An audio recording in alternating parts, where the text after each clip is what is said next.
Hello friends, welcome to Abees P S C world.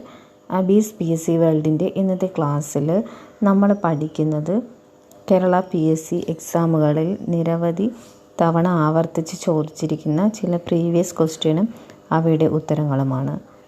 ഈ ഒരു ഭാഗത്ത് നമുക്ക് മലയാളവുമായി ബന്ധപ്പെട്ട ചോദ്യങ്ങളുണ്ടായിരിക്കും. കല, സാഹിത്യം തുടങ്ങി നിരവധി മേഖലകളുമായി ബന്ധപ്പെട്ട ചോദ്യങ്ങളും ഉത്തരങ്ങളും നിങ്ങൾക്ക് ഈ ഒരു ക്ലാസ്സിൽ നിന്ന് ലഭിക്കും. എല്ലാവരും പ്രയോജനപ്പെടുത്തുക. ഒന്നാമത്തെ ചോദ്യം, പുതുമലയാണ്മതൻ മഹേശ്വരൻ എന്ന് എഴുത്തച്ഛനെ വിശേഷിപ്പിച്ചതാരാണ്? പുതുമലയാണ്മതൻ മഹേശ്വരൻ എന്ന് എഴുത്തച്ഛനെ വിശേഷിപ്പിച്ചത് ആരാണ്? വള്ളത്തോളാണ് എഴുത്തച്ഛനെ പുതുമലയാണ്മതൻ മഹേശ്വരൻ എന്ന് വിശേഷിപ്പിച്ചത്. പുതുമലയാണ്മതൻ മഹേശ്വരൻ എന്ന് എഴുത്തച്ഛനെയാണ് വിശേഷിപ്പിച്ചിരിക്കുന്നത്. അത് വിശേഷിപ്പിച്ചത് വള്ളത്തോളാണ്. അടുത്ത ചോദ്യം, മലയാളത്തിലെ ആദ്യത്തെ രാഷ്ട്രീയ നാടകം ഏതാണ്? മലയാളത്തിലെ ആദ്യത്തെ രാഷ്ട്രീയ നാടകമാണ് പാട്ടബാക്കി. രാഷ്ട്രീയ നാടകമാണ് പാട്ടബാക്കി. അത് എഴുതിയത് ദാമോദരനാണ് കേട്ടോ. പാട്ടബാക്കിയുടെ രചയിതാവാണ് ദാമോദരൻ. അടുത്ത ചോദ്യം, ദ ഗുഡ് എർത്ത് എഴുതിയതാരാണ്? അത് പേളസ്ബർഗാണ്. പേളസ്ബർഗിൻ്റെ കൃതിയാണ് ദ ഗുഡ് എർത്ത് എന്നുള്ളത്. പോളസ്ബർഗിൻ്റെ രചനയാണ് ദ ഗുഡ് എർത്ത് എന്നുള്ളത്. The good earth. അടുത്തത്, മൊണാലിസ എന്ന പ്രസിദ്ധമായ ചിത്രം വരച്ചതാരാണ്? മൊണാലിസ എന്ന പ്രസിദ്ധമായ ചിത്രം വരച്ചത് ഡാവിഞ്ചിയാണ്. ലിയനാർഡോ ഡാവിഞ്ചിയുടെ ചിത്രമാണ് മൊണാലിസയാണ്. അടുത്തത്, ബിഹു ഏത് സംസ്ഥാനത്തെ നൃത്തരൂപമാണ്? ആസാം. കേരള പി എസ് സിക്ക് ഇഷ്ടപ്പെട്ട ഒരു ചോദ്യമാണിത്. ബിഹു ഏത് സംസ്ഥാനത്തെ നൃത്തരൂപമാണെന്ന് ചോദിക്കുകയാണെങ്കിൽ ആസാമിലെ പ്രധാനപ്പെട്ട നൃത്തരൂപമാണ് ബിഹു. അന്താരാഷ്ട്ര ചലച്ചിത്രോത്സവത്തിൻ്റെ സ്ഥിരം വേദി.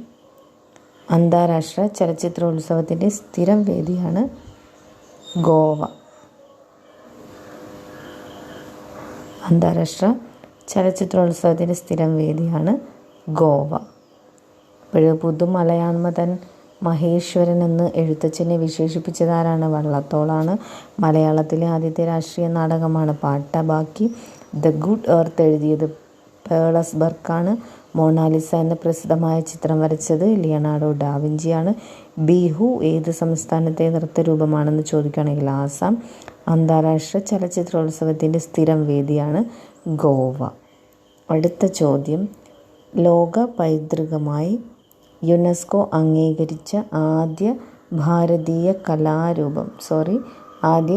ഭാരതീയ നൃത്തരൂപം ഏതാണെന്നാണ് ചോദ്യം.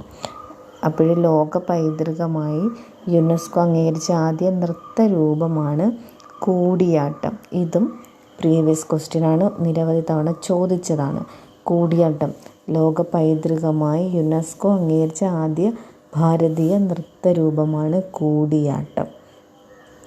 കണ്ണുനീർത്തുള്ളി എന്ന വിലാപകാവ്യം രചിച്ചത് ആരാണ്? കണ്ണുനീർത്തുള്ളി എന്ന വിലാപകാവ്യം നാലപ്പാട്ട് നാരായണ മേനോൻ.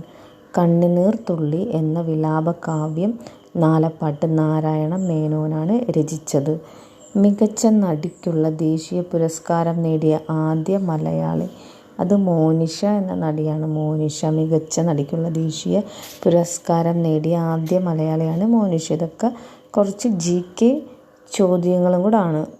ഈ തൊട്ടടുത്ത് നടന്ന എക്സാമിന് പഴയ കാലത്തെ ചില GK ക്വസ്റ്റ്യൻസ് കടന്നു വന്നിട്ടുണ്ട്. അപ്പോൾ ഈ ചോദ്യങ്ങളൊക്കെ നിങ്ങൾ ശ്രദ്ധിച്ച് പഠിക്കുക. അടുത്തത്, കിഴവനും കടലും എഴുതിയത് ആരാണ്? കിഴവനും കടലും എഴുതിയത് ഏണസ്റ്റ് ഹെമിംഗ്വേ.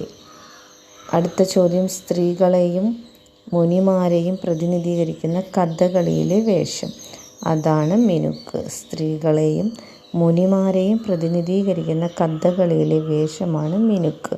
ലോക പൈതൃകമായി യുനെസ്കോ അംഗീകരിച്ച ആദ്യ ഭാരതീയ നൃത്തരൂപം കൂടിയാട്ടമാണ്. കണ്ണുനീർത്തുള്ളി എന്ന വിലാപകാവ്യം നാലപ്പാട്ട് നാരായണ മേനോൻ്റേതാണ്. മികച്ച നടിക്കുള്ള ദേശീയ പുരസ്കാരം നേടിയ ആദ്യ മലയാളിയാണ് മോനിഷ. കിഴവനും കടലും എഴുതിയത് ഏണസ്റ്റ് ഹെമിംഗ്വേ. സ്ത്രീകളെയും മുനിമാരെയും പ്രതിനിധീകരിക്കുന്ന കഥകളിയിലെ വേഷമാണ് മിനുക്ക്. കഥകളിയിൽ പ്രധാനമായും 5 വേഷങ്ങളാണുള്ളത്. അതിൽ സ്ത്രീകളെയും മുനിമാരെയും പ്രതിനിധീകരിക്കുന്ന വേഷമാണ് മിനുക്ക്. അടുത്തത് തമാശ ഏത് സംസ്ഥാനത്തെ നൃത്തരൂപമാണ്?